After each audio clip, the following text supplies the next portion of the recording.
हरे कृष्ण सर्वांना. स्वागत आहे सर्वांचे. तर आपण चौथा अध्याय बघणार, ज्याचं नाव आहे ज्ञान. हा आपण मंगलाचरण आधी म्हणू, मग आपला अध्याय आपण सुरू करू. हा एकच मिनिट. ओम अज्ञानतिमिरान्धस्य ज्ञानाञ्जन शलाकया चक्षुरुन्मीलितं येन तस्मै श्री गुरवे नमः. श्रीचैतन्य मनोभीष्टं स्थापितं येन भूतले स्वयं रूप कदा मह्यं ददाति स्वपदान्तिकम्. वन्देऽहं श्रीगुरो श्रीयुतपदकमलं श्रीगुरून् वैष्णवांच श्रीरूपं साग्रजातं सहगण रघुनाथान्वितं तं सजीवं साद्वैतं सावधूतं परिजनसहितं कृष्ण चैतन्य देवं श्रीराधाकृष्णपदान् सहगण ललिता श्री विशाखान्वितांच. हे कृष्ण करुणा सिंधो दीनबंधो जगतपते गोपेश गोपिका कांत राधा कांत नमोस्तुते. तप्त कांचन गौरांगी राधे वृंदावनेश्वरी वृषभानुसुते देवी प्रणमामि हरिप्रिये. नमा ओम विष्णुपदाय कृष्णपृष्ठाय भूतले श्रीमते भक्ति वेदांत स्वामी इति नामिने. नमस्ते सरस्वते देवी गौरवाणी प्रचारिणे निर्विशेष शून्यवादी पाश्चात्य देश तारिणे. जय श्री कृष्ण चैतन्य प्रभु नित्यानंद श्री अद्वैत गदाधर श्रीवासादि और भक्त वृंद. हरे कृष्णा कृष्ण कृष्ण हरे हरे, हरे राम राम राम हरे हरे, हरे कृष्ण कृष्ण कृष्ण हरे हरे, हरे राम राम राम हरे हरे. तर स्वागत आहे तुम्हा सर्वांचं. आज आपण ज्ञानयोग बघणार आहोत. हा तर पहिल्यांदा प्रभुपाद स्वामींना प्रणाम करते. पुन्हा आमच्या इस्कॉन मँगलोरचे आपले अध्यक्ष नामनिष्ठदास प्रभूजी ह्यांना प्रणाम करते. आमच्या मराठीच्या ग्रुप हेड पूजा मातेजी ह्यांना प्रणाम करते.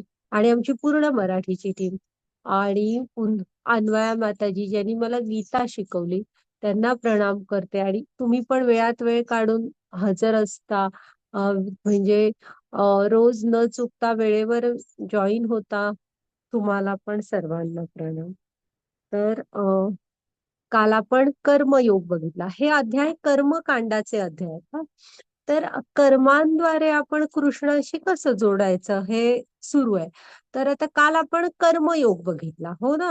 बाबा त्याची पुढची स्लाइड घ्या. आपण काय काय बघितलं बघूया. अर्जुनाला प्रश्न काय होता, पहिलाच होता सुरुवातीला. हे आपले राधा गोविंद यांना प्रणाम करू. प्रभुपाद स्वामी. तर अर्जुनाचा पहिलाच प्रश्न होता की मी कर्म करू की कर्माचा त्याग करू.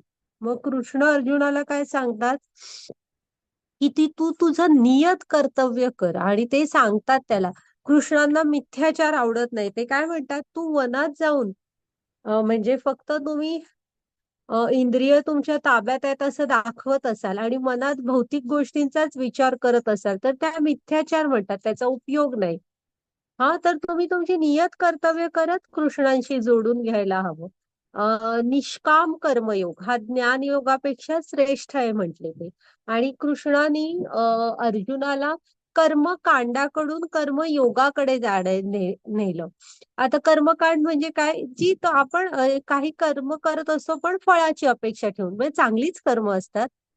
ते कर्मयोगाकडे म्हणजे तुम्ही निष्काम कर्मयोग म्हणजे फळाची अपेक्षा न ठेवता. मग आणि पारिवारिक परंपराविषयी अर्जुनाला सांगितलं कृष्णाने की तू त्याची चिंता करू नकोस. तू तुझ्या वागण्यातून आदर्श प्रस्थापित कर. समाज आपोआप त्या म्हणजे त्या मार्गावर चालेल. तू आदर्शपणे वाग, तेही आदर्शपणेच वागणार. आणि तू म्हणजे तू कुरुवंशी आहेस, तू राजा आहेस, तू त्यांचा समोरचा आदर्श आहेस, त्यामुळे ते तुला फॉलो करणार. हा मग अ, अर्जुनाने विचारलेलं ना की इहम वैरिणम, कोण असं आहे, हे सगळं मला पटतंय, पण कोण आहे असा जो मला थांबवतोय? तर कृष्णाने काय सांगितलं? काम. काम हा आपला सर्वात मोठा वैरी असतो. आणि तो काम म्हणजे लक्षात ठेवा, अनियंत्रित इच्छा. हा, आपल्या एक झाली की दुसरी, दुसरी झाली की तिसरी. मग आपण शरीराचा रथ पण बघितला होता, की आपण तुम्ही तो रथ नेहमी लक्षात ठेवा, की ज्यामध्ये आपली इंद्रिय म्हणजे घोडे आहेत, मन म्हणजे लगाम आहे. घोडाच गाडी चालवतोय कोण? बुद्धी. आणि प्रवासी कोण आहे? आत्मा. तर आपल्या बुद्धीने मनाला ताब्यात ठेवायचं. मन ताब्यात असलं की इंद्रिय ताब्यात राहतात. आणि हा जो सर्वात मोठा शत्रू काम म्हटलाय, हा काम राहतो कुठे? तर तो आपल्या मन, बुद्धी आणि इंद्रिय ह्या ठिकाणी राहतो. जिथे कुठे राहतो माहित असेल तरच आपण त्याच्या वध करू शकू ना त्या शत्रूचा. तर तो आपली मन, बुद्धी आणि इंद्रिय इथं असतो हा काम. आणि कृष्णाने पण सांगितले अगदी सुरुवातीलाच निग्रहाने त्याचा हे कर, त्याला थांबव. हा, तर आपण आता आजचा अध्याय बघूया. इथे कृष्णाने आपल्याला गीतेची हे पण सांगितलंय. माताजीने एका विचारलेलं की नाही, गीता नक्की कधी आली, किती वर्षापूर्वी आली आहे ते सांगितलंय. आणि एवम परंपरा प्राप्तम इदम, म्हणजे आपण हे ज्ञान हे गुरु शिष्य परंपरेतून घ्यायला हवं, हे सांगितलंय. त्याच्यानंतर इतिहास सांगितलाय. मग वर्णाश्रम व्यवस्थेविषयी आपण बघणार, की कसा कृष्ण वर्णाश्रम व्यवस्थेचा निर्माता आहे, पण तो अकर्ता आहे. म्हणजे हा, त्याच्यानंतर आपण कर्मांविषयी थोडं बघणार. कोणत्या प्रकारचे कर्म असतात. हा, ते म्हणजे कर्म, अकर्म, विकर्म वगैरे. हा, त्यागामुळे दिव्य ज्ञान प्राप्त होतं, म्हणजे तेही बघू मग. आणि त्याच्यानंतर पारंपरिक ज्ञानाचा सारांश म्हणजे काय आहे, तर आपल्याला गुरूंकडे जावं लागणार. तुम्हाला ज्ञान मिळवण्यासाठी आहे ना, आपल्याला गुरूंकडे जावं लागेल. गुरूंकडे जिज्ञासा करेल तर आपल्याला ज्ञान मिळेल. आपण जिज्ञासा योग्य ठिकाणी करायला हवी. आणि लक्षात ठेवा की कृष्णानेच इथे सांगितलंय की ज्यांनी तत्व जाणले तेच तुम्हाला, म्हणजे ज्यांनी सत्य जाणलंय तेच तुम्हाला सत्यापर्यंत पोचवू शकतात की नाही. त्यामुळे शुद्ध गुरु शिष्य परंपरेतून ज्ञान मिळवा. हा, बघूया, छान अध्याय आहे. महाभारतातले फेमस श्लोक आज आपण या अध्यायात बघणार आहोत. हा, घ्या माताजी. आणि आपल्या रचना माताजी आज श्लोक वाचतील. हा, तर ही भगवद्गीता ऍज इट इज, हा लक्षात ठेवा, जशी आहे तशी का लिहिले. पहिल्या अध्यायात पण मी सांगितलं होतं की शुद्ध गुरु शिष्य परंपरेतून आलेली आहे. हे नाहीये त्याच्यामध्ये कुणी कुणाच्या हल्ली तुम्ही मार्केटमध्ये बघाल ना, खूप भगवद्गीता मिळतात वेगवेगळ्या, म्हणजे ज्याला जे मनाला वाटेल तसं त्याचं निरूपण केलेलं आहे. तर हे तसं नाहीये, हे शुद्ध गुरु शिष्य परंपरेतलं आहे. आणि ही शृंखला कुठेही तुटलेली पण नाहीये. हा, घ्या बाबाजी पुढे. पण आता तुम्ही म्हणाल की शुद्ध गुरु शिष्य परंपरेतलीच का? तर कसं असतं ना, जेव्हा तुम्ही शुद्ध गुरु शिष्य परंपरेतलं गुरूंकडून शिकता, तेव्हा ते ज्ञान ना तुमच्या हृदयामध्ये प्रकट होतं. हृदयामध्ये प्रकट होतं म्हणजे काय? तर तेव्हाच तुम्ही ते जीवनामध्ये आचरणात आणू शकाल. हं?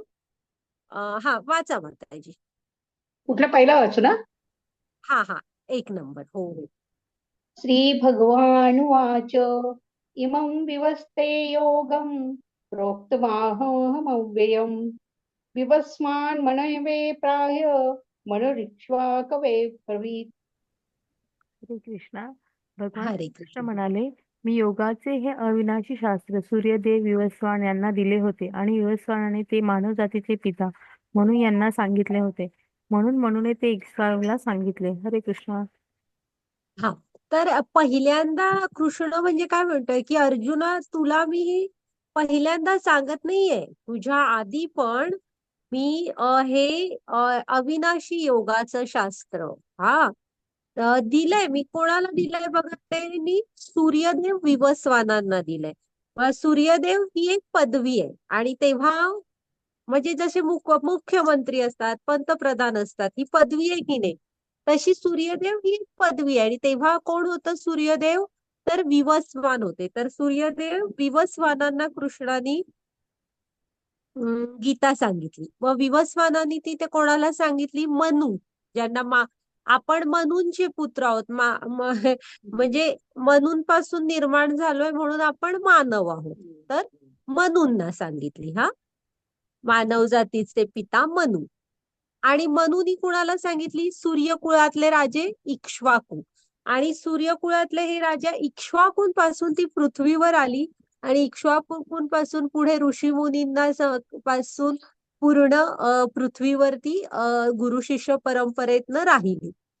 हा,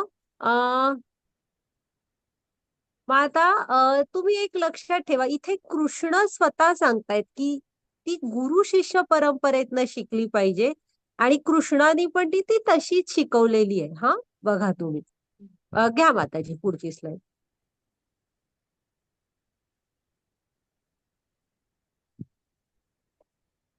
म्हणू का?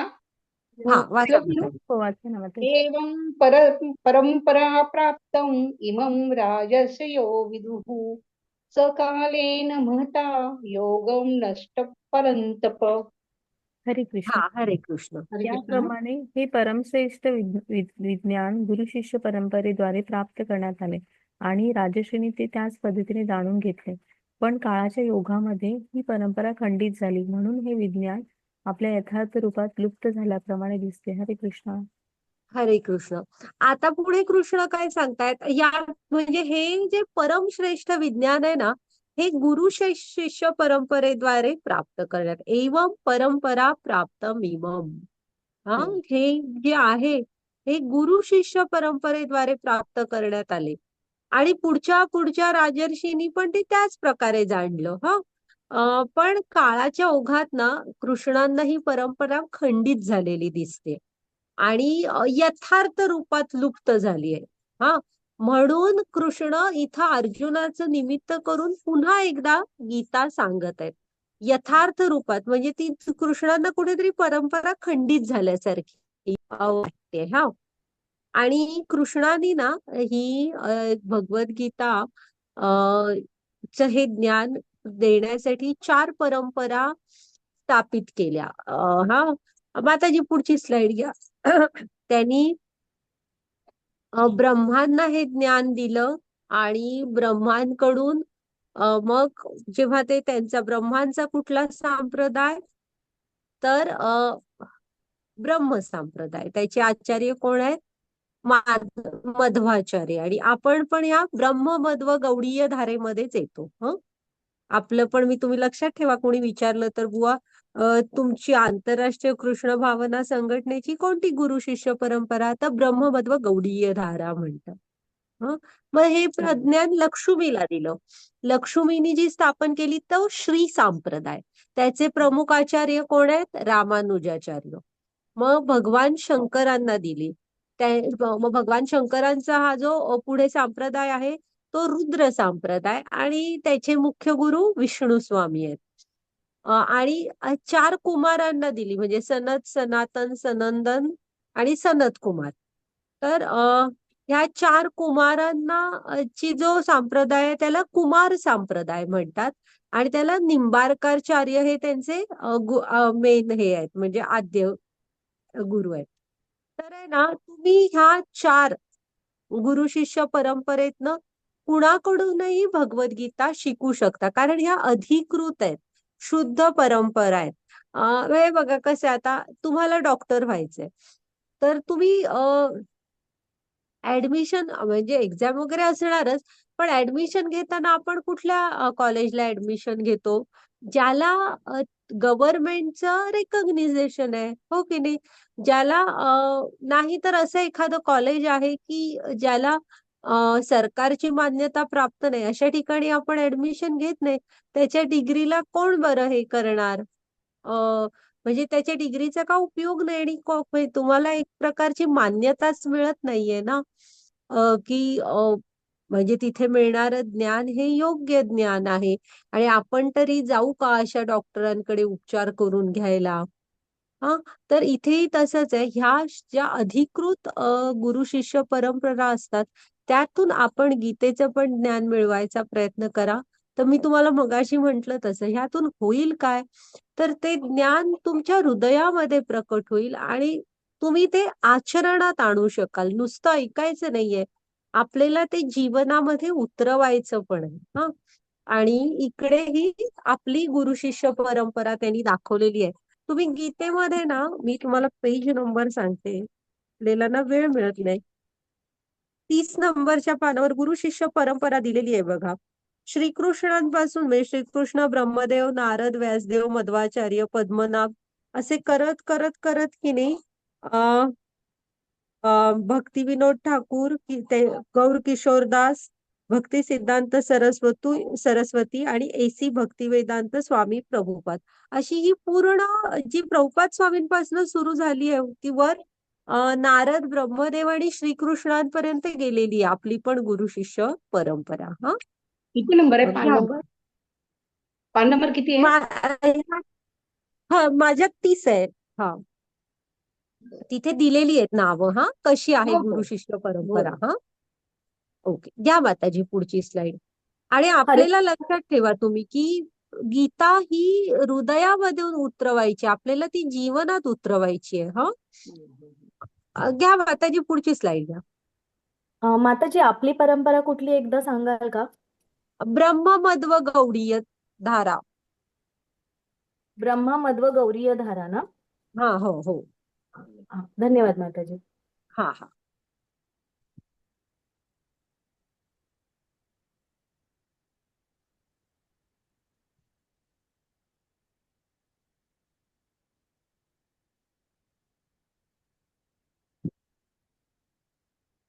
माताजी पुढची स्लाइड घ्या.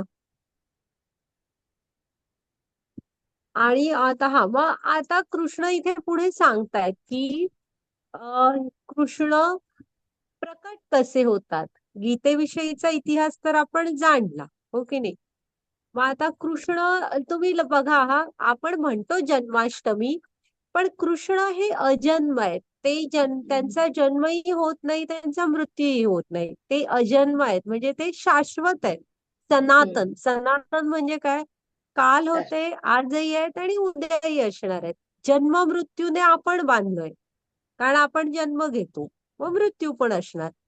तसे कृष्ण नाहीत, ते अवतार घेतात आणि त्यांचं कार्य पूर्ण झालं की ते त्यांच्या धामात निघून जातात. म्हणजे त्याला काय म्हणायचं, तर ते अवतार घेतात आणि कार्य पूर्ण झालं की त्यांच्या धामात निघून जातात.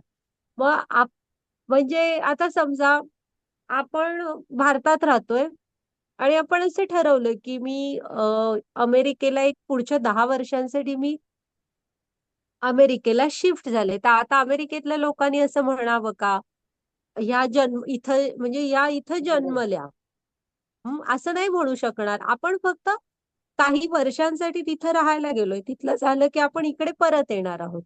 हा, किंवा सूर्य उगवतो, आपल्याला दिसतो, आपल्या इथे मावळतो, मग सूर्य जन्मला आणि सूर्य मृत्यू पावला असं आपण म्हणत नाही. तर सूर्य उगवला, सूर्य मावळला, तो आहेच, फक्त आपल्या रोटेशनमुळे आपल्याला दिसायचं हे झालंय. हा, तसे कृष्ण असतात, ते त्यांचा कार्य करण्यासाठी एक अवतार घेतात आणि संपून त्यांच्या धामात निघून जातात. जन्म मृत्यूने ते बांधलेले नाहीयेत.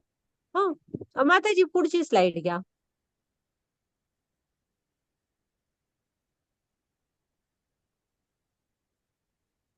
एक मिनिट, हा, मागे मागे मागे चला. हा, तर इथे ना कृष्ण अर्जुनाला आता हा प्रश्न पडला की अर्जुन काय म्हणतोय की अरे कृष्णा, तू काय हे सांगतोयस, तू सूर्यदेव विवस्वानांना सांगितलंस वगैरे. आणि आता अर्जुनांचा कृष्ण हा मामेभाऊ होता, ती समवयस्क होती. आणि म्हणतो तू आपण तर एकत्रच, म्हणजे त्यांनी बघितलं एकमेकांना ना, म्हणतो एकत्रच आपण वाढलो वगैरे, पण तू काय सांगतोयस. आणि कृष्ण हे नेहमी असे चिरतरुण दिसतात बघा, कारण ते काळाने बांधलेलेच नाहीत, ते नेहमीच तसे दिसतात, जसे समोर आता तुम्हाला दिसतायत तसे. मग असं कसं म्हणतो, तू तेव्हा पण होतास, आता पण आहेस. तर इथे ना थोडं वैदिक गणित आहे. माताजी पुढची स्लाइड घ्या. आज माताजी पीडीएफ पाठवतात आता ग्रुपवर. हा, तर तुम्ही नक्की पीडीएफ मध्ये कॅल्क्युलेटर घेऊन बघा, बसा आणि हे वैदिक गणित थोडस स्वतः करा. हा, आता मी तुम्हाला फक्त पटपट जरासं सांगते. हम्म कृष्णानी ना त्याला सांगितलं इथे की तू ह्याच जन्मातलं तुझ्या लक्षात आहे, मी नेहमीच इथे आहे आणि मला माझ्या प्रत्येक, म्हणजे नेहमी सगळीकडचं सर्व काही लक्षात आहे, तू विसरून गेलायस म्हणतात. तर इथे आपल्याला ना 4 युग असतात. सत्ययुग, त्रेतायुग, द्वापारयुग आणि कलियुग. मग कलियुग किती असतं? 4,32,000 वर्षांचं कलियुग असतं. त्याच्या हे म्हणजे दुप्पट एवढे वर्ष, म्हणजे 8,64,000 वर्षांचं द्वापार युग असतं. 4,00,000 गुणी 32,000ची तिप्पट एवढ्या वर्षांचं त्रेतायुग असतं. आणि 4,32,000ची चौपट एवढ्या वर्षांचं सत्ययुग असतं. हा, मग ह्या 4 युगांची जी बेरीज असते त्याला एक दिव्य युग म्हणतात. हा, मग दिव्य युग असतं ना, अशी 71 दिव्य युगांची किती होतात माहित आहे? 306.72 दशलक्ष वर्ष. हा, त्याला म्हणायचं एक मन्वंतर. मग अशी 14 मन्वंतर आणि 15 संध्या. 15 संध्या म्हणजे काय? तो टाइम असतो ना, तो आंशिक विनाश म्हणतात, जेव्हा सर्व सृष्टी आहे ना हे होते, म्हणजे थांबतात सगळं, आंशिक विनाश असतो तो, पूर्ण विनाश नसतो. असं समजा की तुम्ही स्टॉप होतं जिथल्या तिथे सगळं. पण जेव्हा ती पूर्ण होते ना, म्हणजे तो संध्येचा काल, तेव्हा अगदी आपण झोपेतनं उठल्यासारखं, सकाळी झोपेतनं उठतो ना तसं उठून होतं, तसं लाईफ सुरू होतं. तर त्यामुळे अशी 14 मन्वंतर आणि 15 संध्या मिळून होता एक कल्प. ते किती असतं माहितीये? 4.32 बिलियन वर्षाचं असतं. आणि असं ब्रह्मदेवाचं 100 वर्षाचं आयुष्य आहे. हा जो आता कल्प म्हटला बघा, 4.32 बिलियन वर्ष, तो ब्रह्मदेवाचा असतो एक दिवस. आणि तसं ब्रह्मदेवांचं 100 वर्षाचं आयुष्य आहे. मग 4 बिलियन गुणिले 100, 365 गुणिले 100, असं तो हे असतो ब्रह्मदेवांचा जीवन असतं बघा. हा, तर आता माताजी पुढची स्लाइड घ्या, अजून आपण बघूया पुढे. आता हे आकडे बघा कसे कसे, की ब्रह्मदेवाचं किती किती झालंय. साधारण आता ब्रह्मदेव 50 वर्षाचं जीवन त्यांनी पूर्ण केलेलं आहे सध्या. हा, 6 मन्वंतर संपली आहेत, चतुर्युगांची 27 चक्र संपलेली आहेत. हा, आणि आपल्या ह्या कलियुगातून की नाही सध्याच्या साधारण 5,117 वर्ष झालेली आहेत. म्हणजे 4,32,000 पैकी ह्या सध्याच्या कलियुगातली 5,117 वर्ष होऊन गेलेली आहेत. उरलेली अजून बाकी आहेत कलियुगाचीच. हा, पहिल्या ओके, घ्या माताजी अजून पुढची स्लाइड घ्या.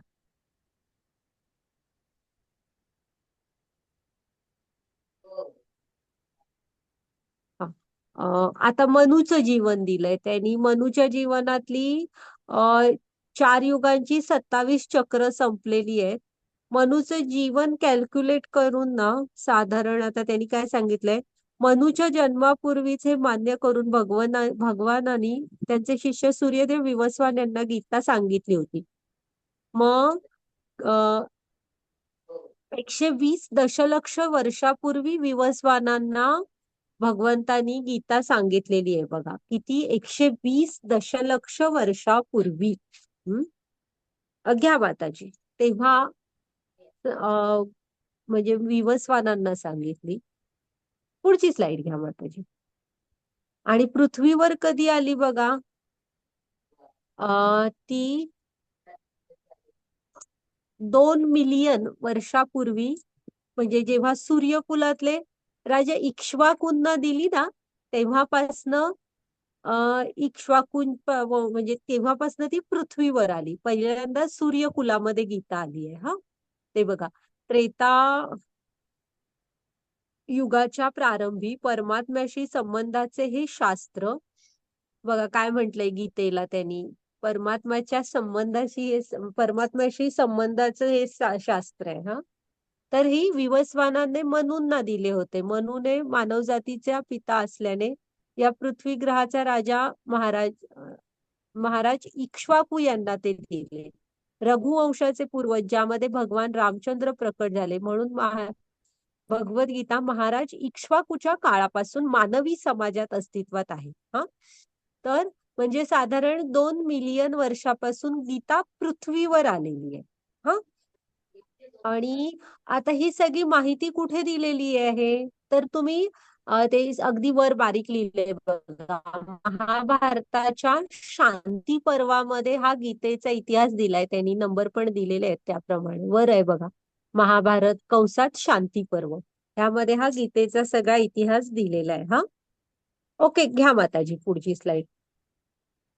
आणि तुम्ही बघा पुढची स्लाइड घ्या आता, की किती आपलं हे जे काल आहे ना पृथ्वीवरचा, हा म्हणजे आता ब्रह्मदेवांचा 1 सेकंद म्हणजे पृथ्वीवरची 1,00,000 वर्ष आहेत. आपली 1,00,000 वर्ष म्हणजे ब्रह्मदेवांचा फक्त 1 सेकंद आहे. आणि आपण किती किती असा अहंकार म्हणतो ना, तो असतो बघा आपल्यामध्ये. माझं माझं, आपण आपल्या किती मागच्या पुढच्यांचा विचार करतच जीवन जगत असतो वगैरे, म्हणजे पुढच्या पिढ्यांसाठी साठवतो, हे करतो. तसं काळाच्या दृष्टीने बघायला गेलो तर केवढं क्षुद्र असं अस्तित्व आहे बघा आपलं. ब्रह्मदेवांचं 1 सेकंद म्हणजे पृथ्वीवरची 1,00,000 वर्ष. त्यांचं 1 मिनिट म्हणजे 60,00,000 वर्ष. हा, 1 तास म्हणजे 3,60,00,000 वर्ष. आणि त्यांचा 1 दिवस म्हणजे आता किती,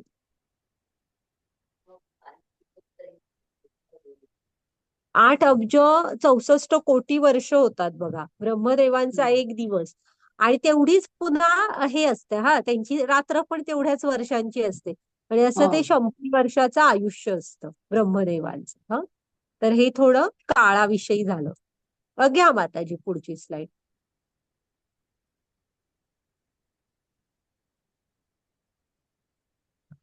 वाचा माताजी 6वा श्लोक. 6वं का? 6वं ना? हा, 6वा. अजोऽपि सन्नवेवात्मा भूतानामीक्षरोऽपि सन प्रकृतिं स्वामधिष्ठाय सम्भवामेत्मा मायया. हरे कृष्ण.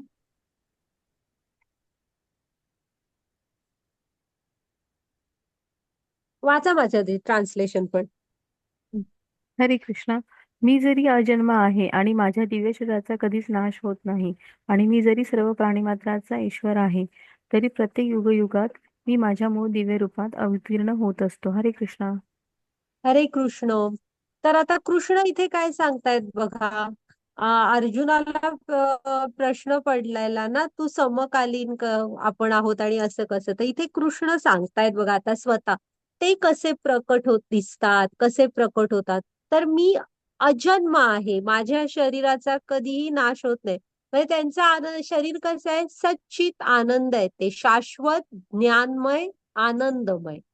सच्चित आनंद म्हणजे काय? शाश्वत ज्ञानमय आनंदमय. तर त्यांचं शरीर हे तुम्हाला दिसतंय ना समोर, तसेच ते चिरतरुण दिसतात. ते सौंदर्य आपण त्यांच्या षड ऐश्वर्यांपैकी एक गुण बघितलेला आहे. हा, आणि ते अजन्म आहेत, लक्षात ठेवायचं. आता कुणी विचारलं ना तुम्हाला की कोण म्हणतं कृष्ण अजन्म आहेत, हे श्लोक लक्षात ठेवा. तिथे कृष्णानेच सांगितलेलं आहे, मी अजन्म आहे. म्हणजे मगाशी तुम्हाला सांगितलं ते सगळं. त्यांचा जन्मही होत नाही, मृत्यूही होत नाही. ते अवतार करतात आणि त्यांच्या धामात निघून जातात. हा, ते माझ्या दिव्य शरीराचा कधीही नाश होत नाही. मी जरी सर्व प्राणी मात्रांचा ईश्वर आहे, तरी मी प्रत्येक युगात माझ्या मूळ दिव्य रूपात अवतीर्ण होतो. मग कृष्ण काय सांगतायत, की मी प्रत्येक युगात माझ्या दिव्य रूपात अवतीर्ण होतो. मग का अवतीर्ण होतात ते आता सांगणार बघा हा ते. आणि इकडे ही जी स्लाइड मध्ये आहेत ना, हे वसुदेव आणि देवकी आहेत. आणि हम्म. ते पहिल्यांदा वसुदेवांच्या मनात प्रकट झाले. त्याच्यानंतर त्यांच्या हृदयात, त्यांच्यातून देवकीच्या मनात, मग देवकीच्या हृदय गर्भात, आणि मग देवकीच्या हृदयातून समोर चतुर्भुज नारायण रूपात प्रकट झाले होते बघा. छान आहे, भागवतम मध्ये ऐका, वाचा, किंवा कृष्ण पुस्तक आहे ना प्रभुपाद स्वामींचं, त्यात आहे बघा. देवकी वसुदेव आणि देवकी त्यांची प्रार्थना करतात की हे तुम्ही असे नको आहे, तुम्ही असं आम्हाला शिशु रूपात या, छोटस बाळ बना. मग कृष्ण मग ते बाळ बनतात बघा छोटं. मग ते सांगतात की आता मला तुम्ही नंद महाराजांकडे नेऊन सोडा गोकुळामध्ये. आणि हे सगळे ज्या हे असतात ना, कृष्ण म्हणतात माझ्या योग मायेने ही सगळी म्हणजे ते झोपी जातात सगळे पहाऱ्यावरचे. आणि सगळी दरवाजे उघडले जातात आणि जातात. मग ते आपल्याला सगळ्यांना माहित आहे. तर असं नाही की आपल्याला जसं बाळ होतं तसं नाही, कृष्ण हे प्रकट होत असतात हृदय गर्भातून. हा, घ्या माताजी पुढची स्लाइड. भागवतम 10व्या खंडात दिलेलं आहे रोहित. हा हा, त्याच्यावरच प्रभुपाद स्वामींचं कृष्ण हो. पुस्तक आहे, ते वाचू शकता. छान हा. छान आहेत कथा. ओके. आता ते कधी येतात, आता प्रत्येक युगात मी अवतार घेतो म्हणून सांगितलंय की नाही, आता कधी येतात ते ऐका. वाचा माताजी. यदा यदा हि धर्मस्य ग्लानिर्भवति भारत अभ्युत्थानमदमर्ष तदात्मानं सृजाम्यहम्. हरे कृष्णा. जेव्हा जेव्हा आणि जेथे जेथे धर्माचरणाचा त्रास होतो आणि अधर्माचे वर्चस्व होते, त्यावेळी हे भारता मी स्वतः अवतीर्ण होतो. हरे कृष्णा. हरे कृष्ण. हे बघा हा, की कधी प्रकट होतात, तर जेव्हा जेव्हा आणि जेथे जेथे धर्माचरणाचा ऱ्हास होतो, हा, आणि अधर्माचे वर्चस्व होते, त्यावेळेस हे भारता मी स्वतः अवतीर्ण होतो. हा, म्हणजे अ त्यांनी काय सांगितलंय बघा, की धर्माचरणाचा जेव्हा ऱ्हास होणार, अधर्म वाढणार, तेव्हा मी येणार आहे. आम्ही धर्म स्थापन करणार. आता पुढे येतात बघा, येऊन ते काय काय करणार आहेत तेही सांगतायत ते. आणि इथल्या स्लाइड मध्ये हे ना ही प्रसंग आहे, वसुदेवांचं देवकी बरोबर लग्न होतं. आणि म्हणजे कंस तिचा भाऊ असतो, चुलत भाऊ. एवढं एवढं प्रेम जात असतं त्याचं उत्तू, अक्षरशः म्हणू आपण.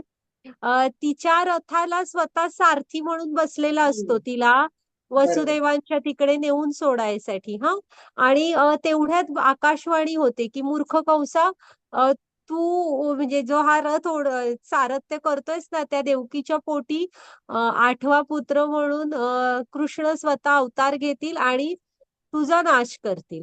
म्हणजे प्रेम बघा हा. आता असुरांचं प्रेम कसं असतं बघा. तसं बघायला गेलं तर नुकती बिचारी लग्न करून निघालेली असते. 8 नंबरचा मुलगा, अजून इथे एक मुलगा न झालेला नसतो. पुन्हा तो होईल त्याच्यानंतर तो कंसाला मारणार असतो, हो की नाही. एवढं सगळ्या टाइम मध्ये असतो शिल्लक. तर हा त्याच क्षणी तलवार काढतो आणि देवकीला मारायला निघतो. ते दाखवलंय. मग ते देवकी हे थोर म्हणजे भक्त, शुद्ध हृदयाचे हे भक्त, म्हणून भगवंतानी त्यांच्या पोटी जन्म घेतलेला आहे. ते तुम्ही हा अडल्टचा क्लास आहे, त्यामुळे तुम्ही सगळी वेळ काढू शकता. आणि कधीतरी भागवतम मध्ये वगैरे ना हे ते वसुदेवानी म्हणजे कंसाला काय काय सांगितलंय, खूप छान तात्विक सांगितलेलं आहे काय काय. आणि मग ते सांगून एकदाच कंसाला ते देवकीचा तिथे प्राण वाचवतात आणि सांगतात की ती मुलं मी तुझ्याकडे आणून देतो म्हणून. तर असे खूप छान आहे, त्या तात्विक चर्चा आहेत. नक्की तुम्ही प्रयत्न करा, युट्यूब वगैरेवर हे त्याचे हे असतात ऑडिओ, त्याच्यावर ऐका.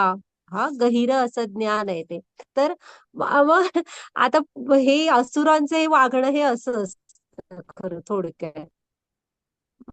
घ्या पुढची स्लाइड. आता इथं येऊन काय काय करतात ते बघा. हा, धर्माचरणाचा ऱ्हास झाला ना आणि अधर्माचं वर्चस्व होत असलं तरी भगवंत काय ते त्यांच्या धामात बसून पण ते स्थापना करू शकतात धर्माची.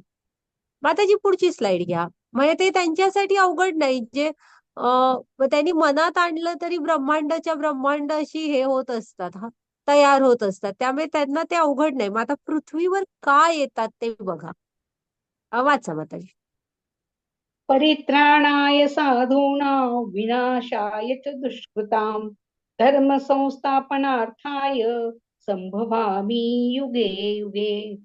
हा, हरे कृष्णा. बघा. हा, भक्तांचा उद्धार करण्याकरता आणि दुष्टांचा विनाश करण्याकरता तसेच धर्माची पुनर्स्थापना करण्याकरता मी स्वतः युगायुगात प्रकट होतो. हरे कृष्णा. हा, मग इथे कारण सांगितलंय. त्यातलं सगळ्यात पहिलं उदाहरण कारण काय आहे? भक्तांचा उद्धार करण्याकरिता. हा, म्हणजे ते मुळातच सांगितलं ना, धर्माची स्थापना काय कृष्ण त्यांच्या धामात बसून त्यांनी मनात आणलं तरी धर्माची स्थापना होते. पण इथे जे त्यांचे शुद्ध भक्त जे हृदयामध्ये फक्त कृष्णांना धारण करून नेहमी त्यांच्या मध्येच तुष्यंतीच रमंतीच असे असतात, त्या भक्तांना आनंद देण्यासाठी कृष्ण पृथ्वीवर येतात. मुख्य हे एक असतं त्यांचं काम. हा, आणि त्याच्यानंतर मग दुष्टांचा विनाश आणि धर्माची स्थापना करण्याकरिता मी स्वतः युगायुगात अवतरित होत असतो. हा, बघा, हे त्यांच्या प्रकट का होतात त्याची काय घ्या माताजी पुढची. म्हणजे कृष्णाचं त्यांच्या भक्तांवर प्रेम आहे. तुम्ही त्यांचे राम कृष्ण हे दोन्ही ह्याच्यामध्ये जर का अभ्यास केलात ना, त्यांनी त्यांच्या भक्तांना प्रत्यक्षात कितीतरी ऋषी मुनींना भेटून किती आनंद दिलाय बघा. कारण ती पूर्ण जीवनभर वाट बघत असतात, कृष्ण राम येतील आपल्या भेटीला. त्यामुळे पहिलं कारण ते आहे की ते त्यांच्या भक्तांना आनंद देण्यासाठी येतात. आता झालं. मग इथं आपण म्हणतोय आम्ही की हरिनाम घ्या, कृष्ण तुमच्या इंद्रियांना सवय लावा, तुम्ही स्वतः सांगा घरात. मग आता आपण कलियुगातली माणसं आहोत. आपली बुद्धी व्यावसायिक बुद्धी झालेली आहे. आम्हाला सगळ्यामध्ये हे हवं असतं, रजभूमी फळाची अपेक्षा असते ना. मग ते इथे कृष्णाने सांगितलंय. कृष्णाला जाणून घेण्याचा फायदा काय आहे? वाचा माता. हो. जन्म कर्म च दिव्यम् एवं यो वेत्ति तत्त्वतः त्यक्त्वा देहं पुनर्जन्म नैति मामेति सोऽर्जुन. हरे कृष्णा. हरे जो कृष्ण. माझ्या जन्माचे आणि कर्माचे दिव्य स्वरूप जाणतो तो देह त्याग केल्यानंतर या भौतिक जगतात पुन्हा जन्म घेत नाही. तर हे अर्जुना, तो माझ्या शाश्वत धामाची प्राप्ती करतो. हरे कृष्णा. बघा. हा, तर कृष्णांच्या ह्या जन्म आणि कर्माच्या हे जे दिव्य स्वरूप तुम्ही जाणता, म्हणजे ह्या इथे सगळ्या कथा घ्या तुम्ही, रामायण घ्या, महाभारत, आणि हरी अनंत हरी कथा अनंता. कुठलीही हरी कथा तुम्ही जेव्हा ऐकता, त्यांच्या ह्या लीला म्हणू आपण, त्यांचे जन्म आणि त्यांची वेगवेगळ्या दिव्य लीला ह्याविषयी जेव्हा तुम्ही ऐकता ना, मग तेव्हा काय होतं, आपण त्यांचं दिव्य स्वरूप जाणतो. आता आपण जाणलं आपण की कृष्ण कोण आहेत, सच्चित आनंद भगवान आहेत. हा, आणि तत्वतः ते काय आहेत हे जाणतो, ते भगवान आहेत. जेव्हा आपण हे सगळं जाणतो आणि त्यांच्या कथा दिव्य लीला ह्याविषयी जाणतो ना, एवढं जरी केलो तरी देह त्याग केल्यानंतर आपण या भौतिक ह्याच्यामध्ये परत येत नाही. तर आपण कुठं जातो, कृष्णांच्या शाश्वत धामाची प्राप्ती करतो. म्हणजे किती किती सर्वात मोठा हे आपला फायदा आहे बघा, की या कथा जेव्हा आपण ऐकतो जाणतो तेव्हा आपल्याला जन्म मृत्यूच्या या फेऱ्यातनं मुक्ती मिळते आणि आपण कृष्णांच्या धामात जातो, जिथून परत एकदा कृष्णांच्या धामात गेलो की पुन्हा इकडे यावं लागत नाही. हा, तर त्या साध्या नाहीत. आपल्याला वाटतं की काय आहे या कथांमध्ये, आणि या कथा जेव्हा तुम्ही एखाद्या वरिष्ठांकडून ना अगदी त्याच्यातल्या बारकाव्यांसह ऐकता, तेव्हा तुम्हाला कळेल की जीवन जगण्यासाठी ना आपल्याला खूप त्याचा आधार मिळतो. आपल्याला खूप प्रश्न पडत असतात ना, काय कसं करावं, तर काय वागायचंय काय नाही हे सगळं त्या चरित्रांमधून आपल्याला कळतं. इथे साईडलाही दामोदर लीला म्हणतात. कार्तिक महिन्यात कृष्णांना दीपदान करायचं असतं बघा. दामोदर अष्टकम म्हणतात. तुम्ही युट्यूबवर वगैरे ऐका दामोदर अष्टकम. हा, आणि तुम्ही पण नक्की कार्तिक महिन्यात दीपदान करत जा संध्याकाळी या दामोदर अष्टकम म्हणून. हा, आणि ही लीला माहित आहे ना तुम्हाला?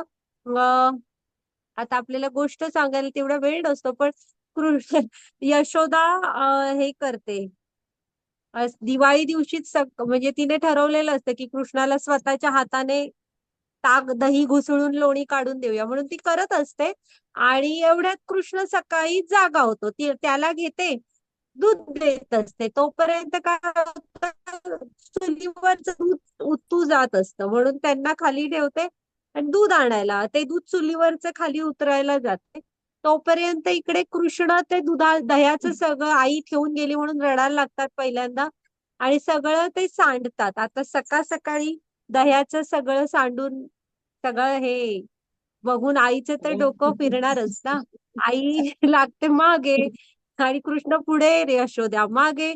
असं करत छान आहे ते दामोदर अष्टकम. मी माताजींना हे ऑडिओ पाठवायला सांगते हा, तुम्ही ऐका.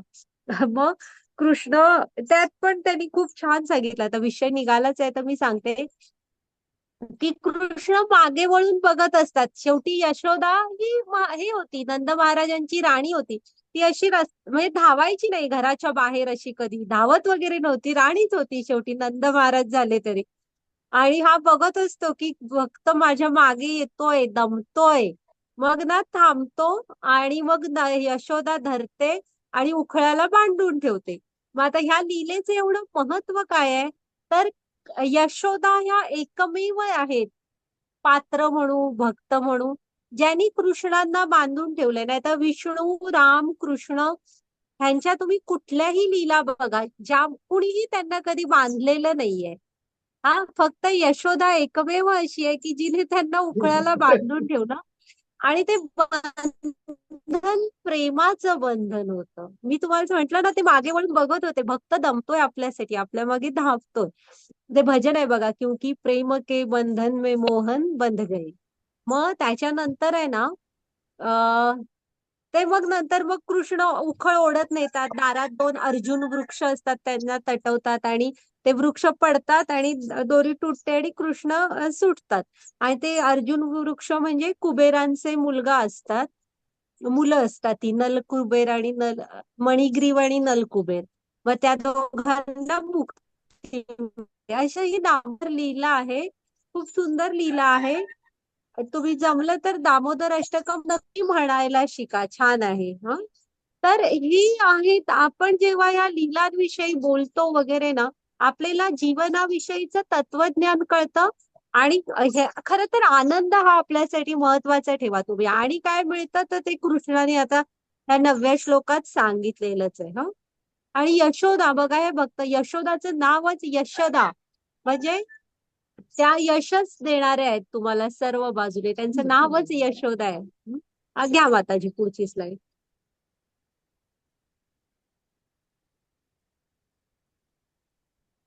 आता कृष्ण आणि आपल्यात फरक काय आहे बघा. तर कृष्ण आहेत ना, त्यांचं शरीर हे आध्यात्मिक आहे, सच्चित आनंद.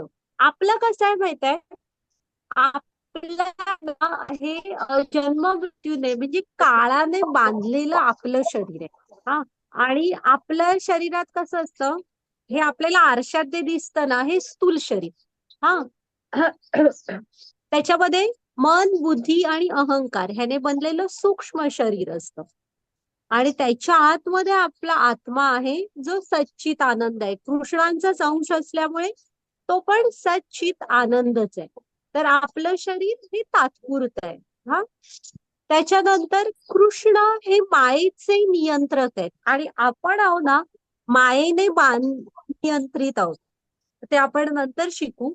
पण हा फरक आहे की कृष्ण हे मायेचे नियंत्रक आहेत आणि आपण मायेने नियंत्रित आहोत. हा, घ्या माताजी पुढची स्लाइड.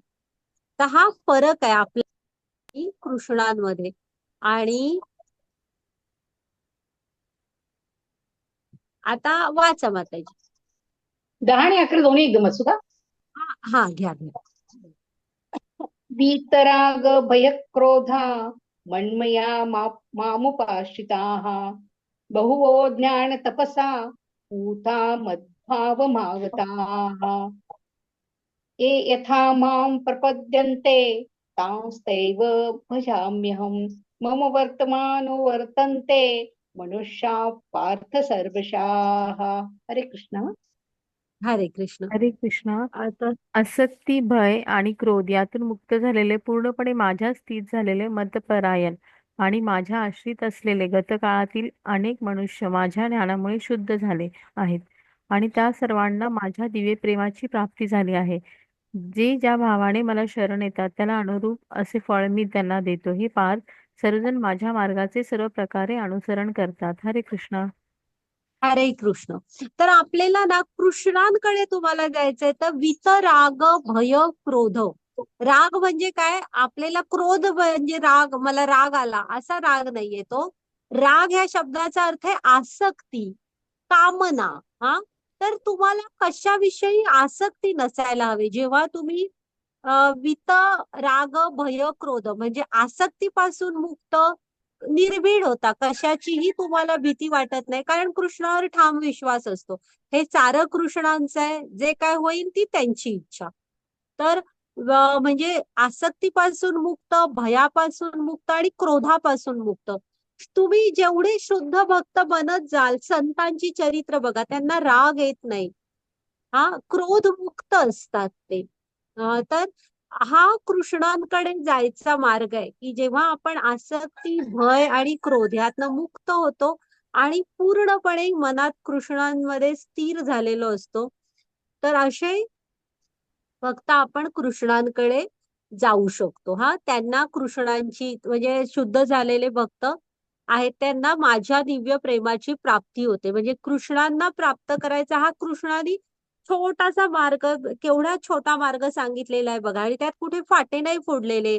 म्हणजे आणि टर्म्स अँड कंडिशन्स नाहीयेत, A, B, C अशा वेगळ्या आणि काय टाकलेल्या नाहीयेत. एवढं 3 सांगितलेलं आहे की तुम्ही भयमुक्त, क्रोधमुक्त आणि आसक्तीमुक्त व्हायला पाहिजे आणि पूर्णपणे माझ्यामध्ये स्थित हवा तुम्ही. ओके. मग आणि पुढे कृष्ण काय सांगतायत, हो व्हायचं तर आहे आम्हाला, मग कसं? तर इथे उदाहरण दिली आहेत बघा. त्यांनी काय पुढे कृष्णाने सांगितलंय, मग तुम्ही माझ्यामध्ये स्थित व्हायला तुम्ही ज्या भावाने शरण येताना त्याच भावात कृष्ण तुम्हाला भेटत असतात. म्हणजे अ, अ, माताजी मागचं एक मिनिट, तो हे घ्या. हा, हे इथं हा शिशुपाल, ये यथामाम प्रपद्यन्ते, इथे शिशुपाल दाखवलाय. राजसूय यज्ञाच्या वेळेस बोलतच सुटतो, बोलतच सुटतो. एक मिनिट हा, काय ग गायत्री?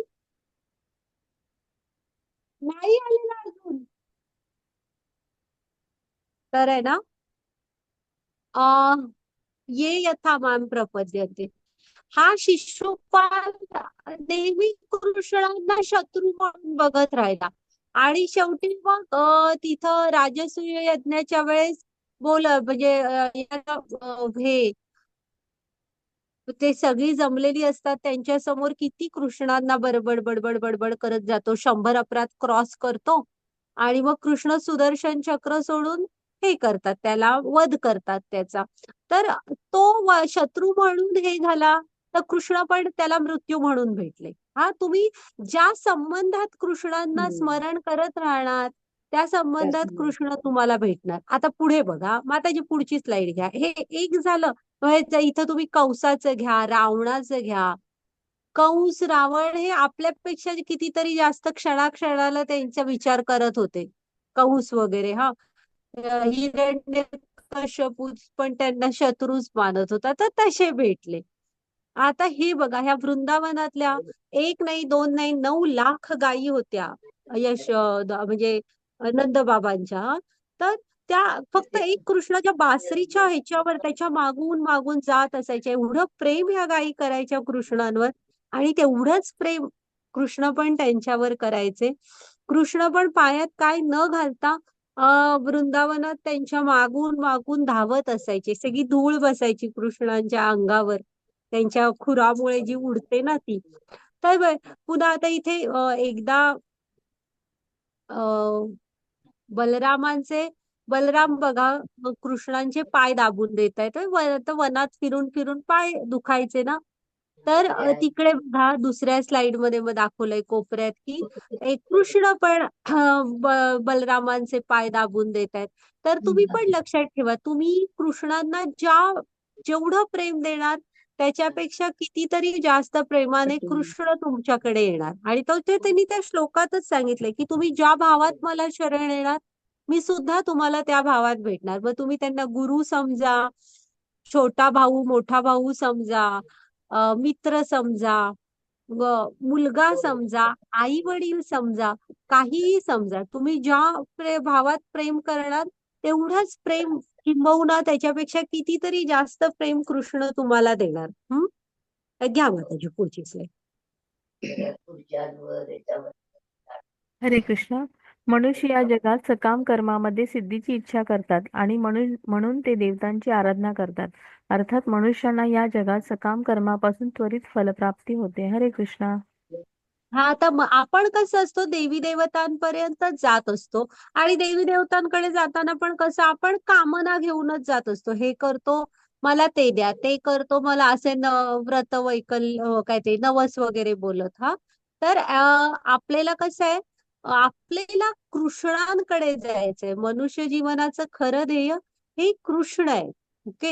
ह्या देवी देवतांमध्ये जे आपल्याला हे आहेत ती तुम्हाला काय आता आपण बघितलं खरी कथा ऐकून काय तर कृष्णाने सांगितले की तुम्हाला जन्म मृत्यूच्या म्हणजे माझ्या धामाची प्राप्ती होते.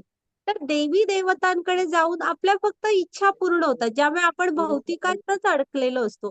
मुक्तीच्या मार्गावर आपण जात नाही.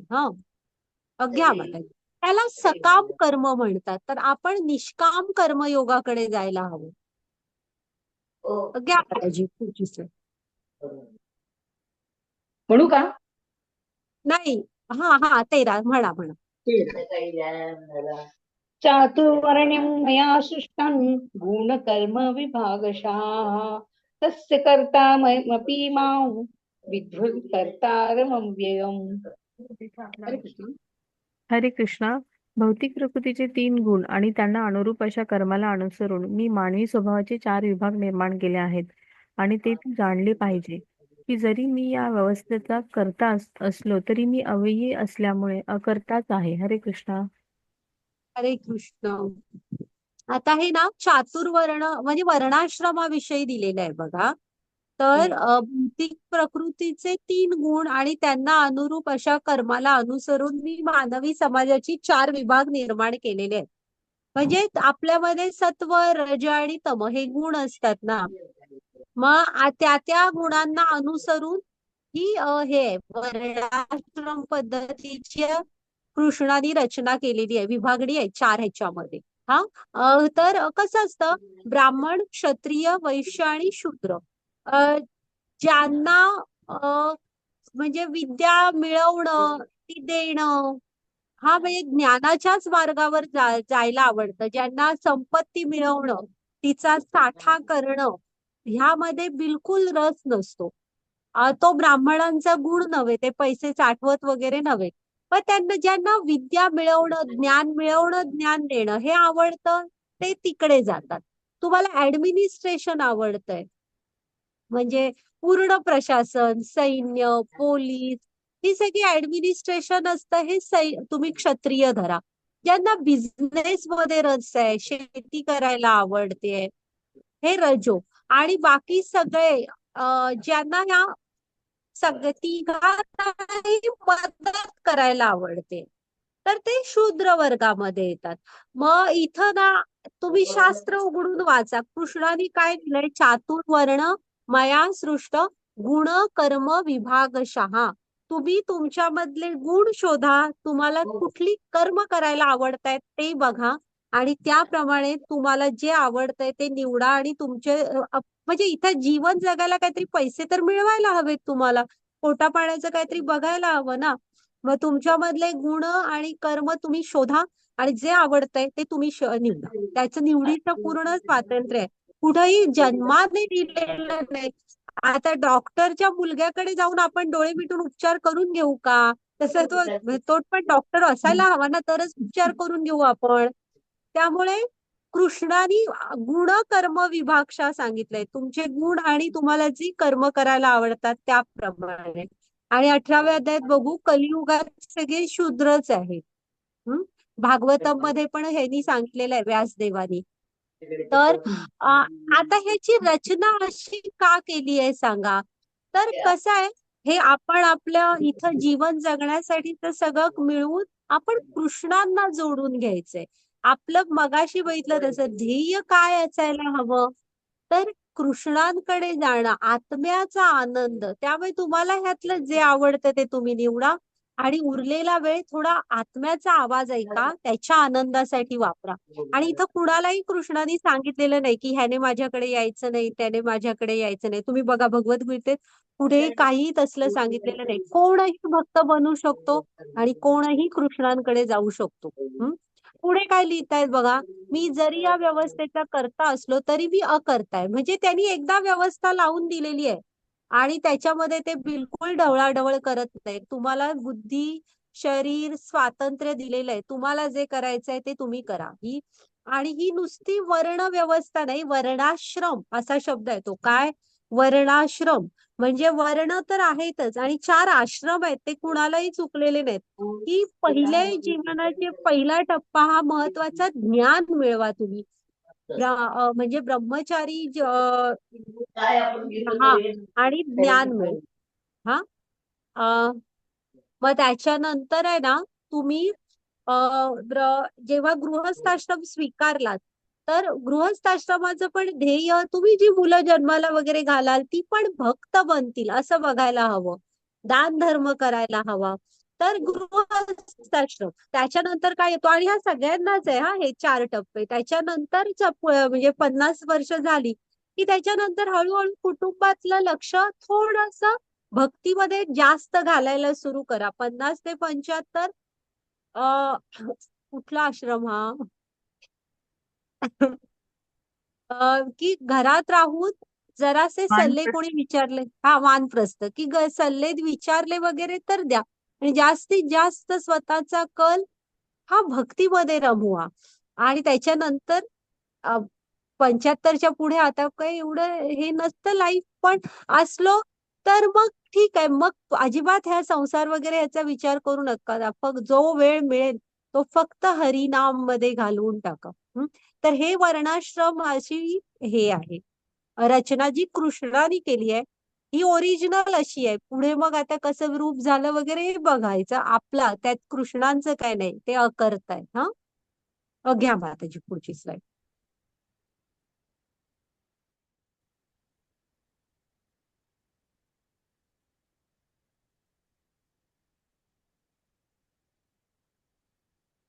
न मां कर्माणि लिम्पन्ति न मे कर्मफले स्पृहा इति माययोऽभिजायन्ते कर्मभिः सबद्धते. दोन्ही घेऊ का इथं? हरे कृष्णा. हरे कृष्ण. कोणत्याही कर्माने मी बद्ध होत नाही, तसेच मला कर्मफलाची आकांक्षाही नाही. जो माझ्याबद्दलचे ते सत्य जाणतो तो सुद्धा कर्मफलांनी बद्ध होत नाही. हरे कृष्णा. तो सुद्धा कर्मफलाने बद्ध होत नाही. तर आहे ना, हे बघ कृष्ण काय सांगतायत बघा, की आपल्याला कर्माची फळं लागत असतात. पण कृष्ण कधीच कुठल्या कर्माने बद्ध होत नाहीत. आणि मुख्य म्हणजे का बद्ध होत नाहीत, तर पुढेच सांगितलंय त्यांना कुठल्या कर्मफळाची आकांक्षाच नाहीये. त्यांच्याकडे षडगुण ऐश्वर्य येते. त्या षडगुणामधलं एक गुण वैराग्य होतं. परम वैराग्य आहे. त्यांना कशाचीही अपेक्षा नाहीये. कुठल्याच कर्मफलाची त्यांना अपेक्षा नाही. त्यामुळे ते त्यांच्या कर्माने बद्ध होत नाहीत. जेव्हा आता वरती बघा, ह्यांना सुदामा आले भेटायला, तेव्हा धावत गेले आणि सुदामांचे चरण स्वतःच्या हाताने धुतले. म्हणजे भक्तांवरचं प्रेम बघा. इकडे हा महाभारतातला युद्धातला प्रसंग आहे की म्हणजे 2 जणांनी हे होते. म्हणजे अर्जुनाला कृष्णाने काय सांगितलं होतं महाभारताच्या वेळेस, की मी हातात शस्त्र उचलणार नाही. ओके. आणि भीष्म काय प्रतिज्ञा करतात, भीष्म पण कृष्णांचे अतिशय शुद्ध भक्त होते. हा, तर भीष्म काय म्हणतात, की तो प्रसंग आहे तेव्हा, की कृष्णा अ, म्हणजे उद्या एकतर अर्जुन असेल नाही तर मी असेल, आणि दुसरी अजून एक प्रतिज्ञा करतो, की मी तुला शस्त्र हातात घ्यायला भाग पाडेल.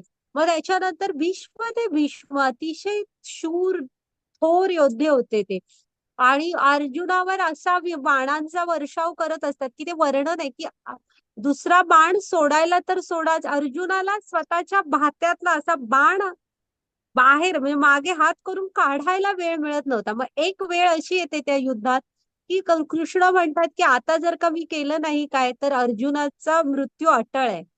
त्यामुळे कृष्ण रथातनं खाली उडी टाकतात आणि स्वतःची प्रतिज्ञा मोडतात. हा, म्हणजे त्यांनी ठरवलेलं, म्हणजे भीष्मानी पण प्रतिज्ञा घेतलेली असते ना, की कृष्णा मी तुला शस्त्र हातात घ्यायला भाग पाडेल.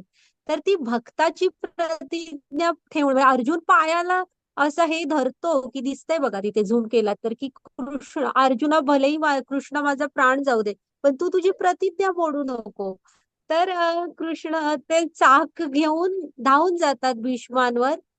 म्हणजे भीष्मांची पण प्रतिज्ञा ठेवायसाठी स्वतःची प्रतिज्ञा मोडतात.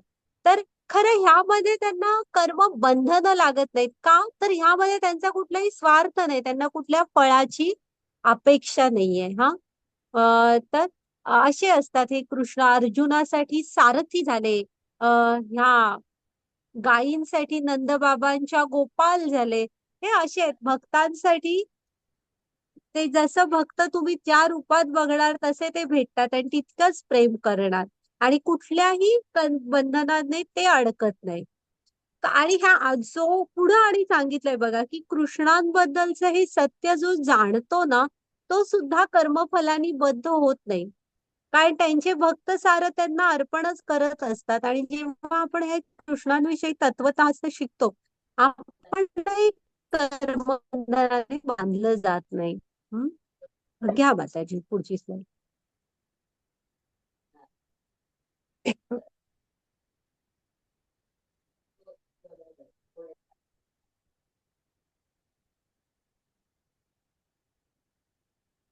हे थोडं कर्माविषयी आहे. 17वा श्लोक माताजी वाचा.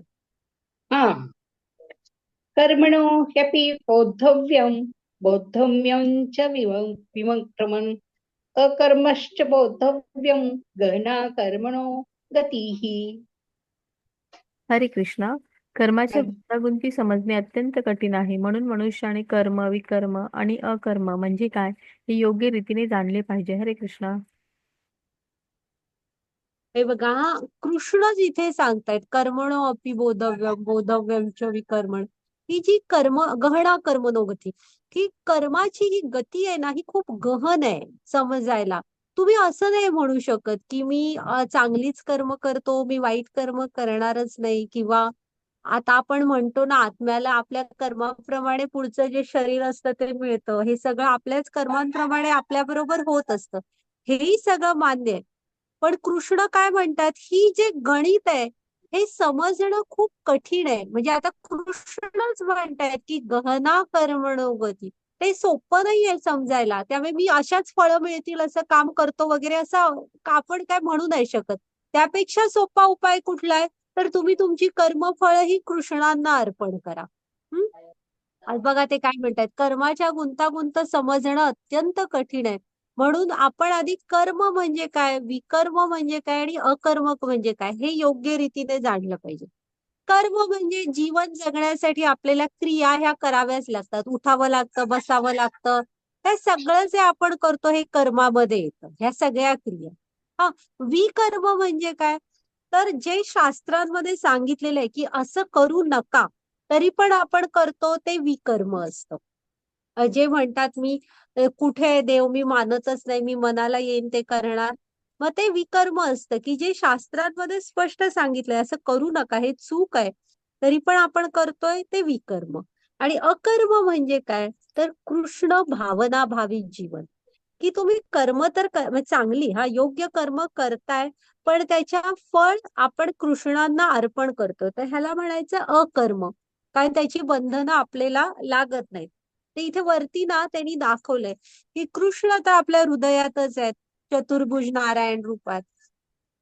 तर ते बघत असतात. आता तुम्हाला खूपच उघडे उघडे कपडे घालायला आवडतात, तर कृष्ण म्हणतो हे मनुष्य शरीर हे उच्च चेतनेतलं शरीर आहे, ह्याच्यासाठीच फक्त मी दिलेलं नाही, एवढंच आवडतंय ह्याला, तर मग आपण ह्याला पुढच्या जन्मात झाड बनवूया. मग ते हम्म. राहू दे उघडं. पुन्हा हं. एखादी खूपच मांसाहारच आवडतोय, तर ते म्हणतात किती बरं ह्याला त्रास होतो या मनुष्य शरीरात, मांसाहारासाठी मार्केटमध्ये जा, आणा, मसाले लावा, बनवा. त्यापेक्षा पुढच्या शरीराचं वाघ सिंह टाईप देतो, मांजर वगैरे, म्हणजे धारधार नख असतील, स्वतःची शिकार मिळवेल, ताजं ताजं खाईल, जीभ वगैरे पण योग्य असेल ते खाण्यासाठी.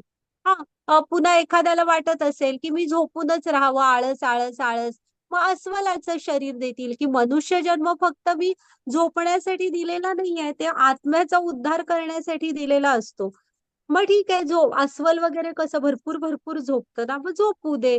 आणि त्यांना वाईट नाही, तुम्हाला तेच करायला आवडते तर तेच सुटेबल शरीर ते देत असतात, म्हणजे उगाच त्रास नको. आता एखाद्याला काहीही खायला आवडते, म्हणजे काहीही विचार न करता फक्त खाणे, समोर आलंय ते खातच बसणे, तर मग पुढचा जन्म डुकराचं शरीर देतील, की बाबा खा, म्हणजे तेवढंच कर, खा, आपलं इच्छा आहे ना मला फक्त खातच राहायचं, तर भरपूर खा. घ्या माताजी. त्यामुळे आपण आपली कर्म ही अकर्माकडे, कृष्ण भावनाभावित जीवनाकडे वळवायचा प्रयत्न करायला हवा. हे बघा आता, विकर्मी काय, कर्मी काय आणि अकर्मी काय. वाचा माताजी. हरे कृष्णा. विकर्मी वेदांचे पालन करत नाही, खालच्या प्रजातीमध्ये पतन होण्याचा धोका. साधू संतांना हे अमान्य आहे. मानव जीवनाच्या मूळ उद्देशाचा पराभव होतो. कर्मी वेदांचे पालन करतात, धार्मिक स्वर्ग प्राप्त करतात, देवांचे शरीर अखेरीस मृत्यू लोकाकडे परत. अकर्मी कृष्णाच्या भक्ती सेवेच्या व्यासपीठावर आले आहेत, फलदायी क्रिया म्हणजे पुनर्जन्म हे जाणतात. हरे कृष्णा. मग हे आता विकर्मी काय आपण बघितलंच. कर्मी म्हणजे काय, वेदांमध्ये सांगितलंय त्याचं चांगलंच आचरण करतात, पण स्वर्ग प्राप्तीसाठी, पुढे ऐश्वर्य मिळावं म्हणून वगैरे अशी फळाची इच्छा असते. पण नियम काय आहे, ती तुमची पुण्यकर्म संपलीत की पुण्य गोळा करायला परत पृथ्वीवर यावं लागतं, म्हणजे जन्म मृत्यूच्या फेऱ्यात अडकून पडतो. हा. अकर्मी इथे नारद दाखवलेत बघा, जे कृष्णांच्या भक्ती सेवेमध्ये ज्यांनी जोडून घेतलेलं आहे बघ, आणि ते जाणतात की फलदायी कर्मामध्ये अडकलो तर जन्म मृत्यूच्या फेऱ्यात अडकू, त्यामुळे जे काही करतात ते कृष्ण भावनाभावित जीवन जगतात, कृष्णांना अर्पण करून. नारदांचं आपण आणि पुढे पुन्हा पुन्हा नारदांचं उदाहरण येणार. नारद हे कृष्णांचे अतिशय शुद्ध भक्त आहेत, तर ते सगळीकडे जाऊ शकतात. नारद हे सगळीकडे वंदनीय आहेत, म्हणजे देवी देवतांमध्ये स्वतः विष्णू, राम, कृष्ण ह्यांच्याकडे पण, पृथ्वीवर पण, आणि खालचे जे लोक आहेत ना, खालचे तिकडे पण, असुर वगैरे सगळेच नारदांना पूर्ण मानतात, आणि नारद जिकडे जातात त्यांना फक्त आणि फक्त कृष्ण भक्ती देतात. नंतर आपण आणि बघूच की अतिशय थोर आध्यात्मिक गुरु आहेत नारद म्हणजे. वाल्या कोळ्याची वगैरे आपल्याला गोष्ट माहित आहे, एका क्षणासाठी सुद्धा ज्यांच्या ज्यांच्या जीवनात आले, ती माणसं अशी शुद्ध भक्त बनले. आता जी पुढची स्लाइड.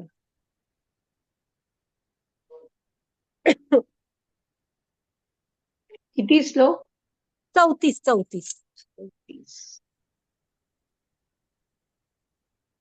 तद्विधी प्रणिपातेन परिप्रश्नेन सेवया उपदेक्षन्ति ते ज्ञानींस्तत्त्वदर्शिनः. हरे कृष्णा. आध्यात्मिक गुरुकडे जाऊन तत्व जाणण्याचा प्रयत्न कर, नम्रपणे त्यांना प्रश्न विचार आणि त्यांची सेवा कर. आत्मसाक्षात्कारी व्यक्ती तुला ज्ञान प्रदान करू शकतात, कारण त्यांनी तत्व जाणलेले असते. हरे कृष्णा. हरे कृष्ण. तर हे बघा, कृष्णाने इथे काय सांगितलेलं आहे की आध्यात्मिक गुरूंकडे जाऊन तत्व जाणायचा प्रयत्न कर. हा. आणि कृष्ण राम हे स्वतः गुरूंकडे गेले होते. त्यांनी त्यांच्या जीवनात तसं वर्तन करून आदर्श घालून दिलेला आहे. इथं हे कृष्ण उज्जैनला त्यांच्या सांदीपनी गुरूंच्या आश्रमात गेलेले आहेत. ते आहेत बघा, कृष्ण आणि बलराम. हा. तर ते आता जर का राम आणि कृष्ण जर का गुरूंकडे जात आहेत, तर आपल्याला गरज नाही का सांगा गुरूंची? आपल्याला पण नक्कीच गरज आहे. आणि ते काय सांगतायत, गुरूंकडे जाऊन सुद्धा काय करायचंय, तर तत्व जाणण्याचा प्रयत्न करा, जिज्ञासा करा. आणि कशी? नम्रपणे. असं नाही की तुम्ही कुठलंही कॉन्व्हर्सेशन, संभाषण हे अहंकारात करायचं नसतं, तर नम्रपणे शंका विचारा. हा. त्यांची सेवा करा गुरूंची. आणि का बरं, का गुरुच का? तर हे पुढे दिलंय बघा, की ज्यांनी आत्मसाक्षात्कारी व्यक्तीच तुम्हाला ज्ञान प्रदान करू शकतात. का? तर त्यांनी तत्व जाणलंय. ज्यांनी कृष्णांना जाणलंय, तेच तुम्हाला काय कृष्ण आहेत हे दाखवू शकतात ना. म्हणून गुरूंकडे जायचंय. ज्यांनी तत्व जाणलंय तेच तुम्हाला दाखवू शकतात.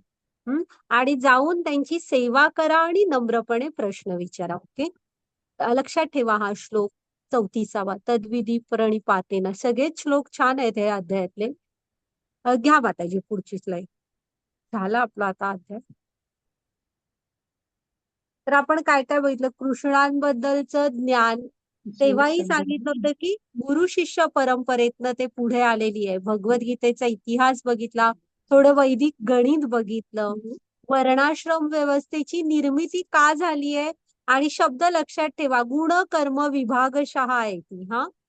आणि त्या व्यवस्थेचे निर्माता कृष्ण आहेत, पण ते अकर्ता, निर्माण करून दिलेली आहे. मग थोडं कर्माविषयी बघितलं आपण. आणि त्याच्यानंतर गुरूंकडे जा म्हणून सांगितलंय कृष्णाने. हा. ओके. घ्या माताजी पुढची. झाला आता, वेळ झाला, थोडासा पुढे जातं.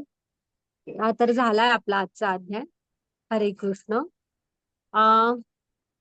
माताजी रेकॉर्डिंग स्टॉप करा, मला थोडं